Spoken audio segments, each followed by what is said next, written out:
حویلی لکھا کے قریب دریائے ستلج کے سیلابی ریلے نے تباہی مچا دی۔ چک سوجے میں محنت کش کا گھر بھی اس تباہی کا شکار ہو گیا۔ محنت کش کھلے آسمان تلے امداد کا منتظر ہے۔ مزید تفصیلات حاصل کرتے ہمارے نمائندے محمد احمد ساجد سے۔ جی اپڈیٹ کیجیے۔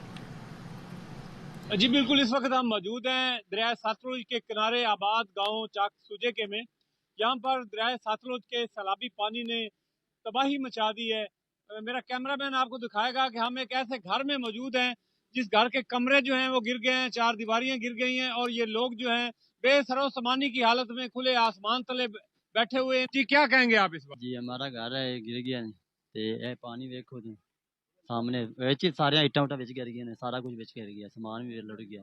ہاں تو نکے نکے بچے نے آپ وزیر اعلیٰ پنجاب سے کوئی مطالبہ کریں گے، حکومت سے کوئی؟